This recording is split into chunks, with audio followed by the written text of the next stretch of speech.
I'm Maddie, welcome back to my channel, and today I'm going to be telling you how I approach the choreographic process. For those of you that don't know, I have been a dancer for 16 years. I'm currently in my 16th season actually, and I've been doing choreography for a few years, and I thought that I would share these steps that I take to achieve my choreography.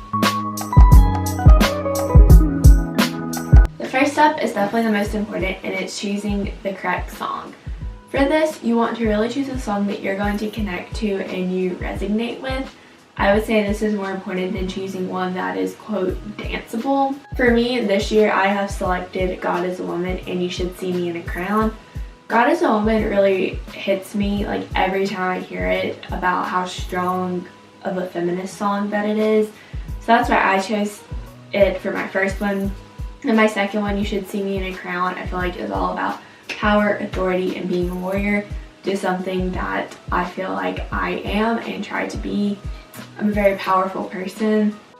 That sounds very narcissistic, but I don't mean it like that. I don't really know what I mean.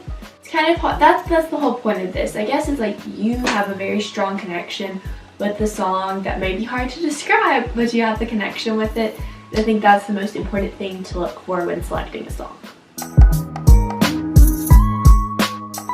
After you've chosen your song, you want to get some inspiration for it.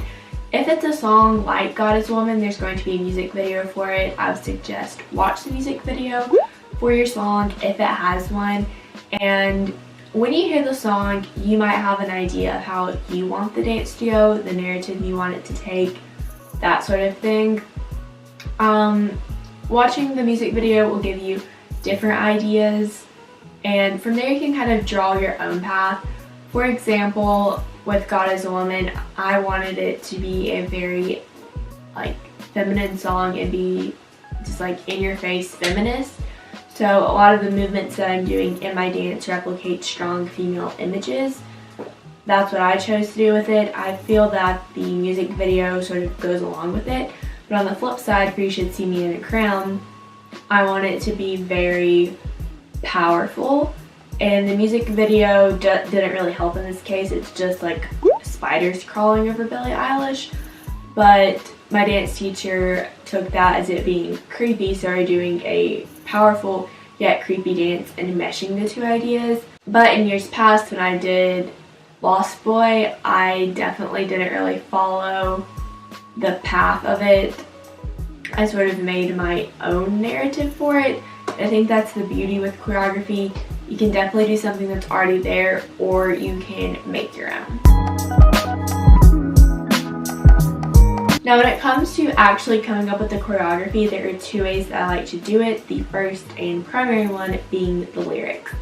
So the best example that I can give for this is in the literal sense is in God is a Woman when Ariana Grande says feeling after midnight. I grab my arm and look up to symbolize looking at the moon. You know, it's midnight. When you think of midnight, you think of the moon. So drawing those connections very literally is one way to choreograph the lyrics. The second one is if it makes you feel a certain way, you can choreograph to that. So if there's a particular sentence that just makes you feel very powerful in that song, then you can strike a power pose. So like whenever she says the yes, I just kind of in my head every time go like, yes, it's like queen. So in there I'm emphasizing the yes with head nods. Just if something makes you feel powerful, do a powerful move. If something makes you feel sad, do a move that replicates the sadness. You really want to play with emotion. That's what dance is. You're trying to get people to feel something with your dance. Those are the best dances. So take note of how you feel when you hear different lyrics. Replicate that feeling in your movements. From a choreography standpoint, there are definitely key elements you want to making sure you're paying attention for, not just for competitions, but for it to be visually pleasing. You want to making sure that you're paying attention to the level of difficulty. If there are some really nice hard skills that you have not put in there yet, find some lower level skills to kick out and replace with those higher level skills. But at the same time, you don't want it to be jam-packed with, you know, like, oh, here's my back tuck, here's my front walkover aerial. You want everything to flow nicely, so you don't have to kick all of your low-level moves out. Yes, you're going to need some chaîné turns in there to make things flow, but just making sure that you have not made the dance too simple and that you're highlighting those good, key, difficult elements that you do have. Next, you want to think about your use of the stage. Is there a particular side, corner, section of the stage that you have not been to in the dance yet or have not been there long enough? You don't want everything to happen in the center. You don't want everything to happen on the right side of the stage. You want to make good use of the stage and be sure that you're filling up the space and you're moving around frequently and not staying in one area for too long. Going along with that, you want to make sure that you're utilizing the 3 levels of the dance floor. There's the air, which are going to be your jumps and flips, that sort of thing. There's the ground level, which is when you're going to be upright doing turns, arm movements. Then there's the ground floor, which is where you're doing groundwork. Obviously, anything where you are on the floor. The reason for using the 3 different levels, again, it's very visually pleasing if you're on the floor for the whole dance, and if you're standing up the whole dance, if your whole dance is in the air, that would suck for you. So you just want to make sure that you're utilizing the different areas to make it visually interesting for your audience. When it comes to combining all these different elements, it can feel very overwhelming. So I'd recommend just doing it a section at a time. You don't need to choreograph the whole thing in one sitting. You want time to let those ideas filter through your head and give it some time to think. And if you get stuck, don't be afraid to move on and choreograph a different section and fill in the gaps later. There's no shame in that. I definitely do that all the time. And it's honestly super helpful because you could waste so much time trying to choreograph to this like 1 line or 10 seconds of music when you could have all these great ideas for the next 1.5 minutes after that.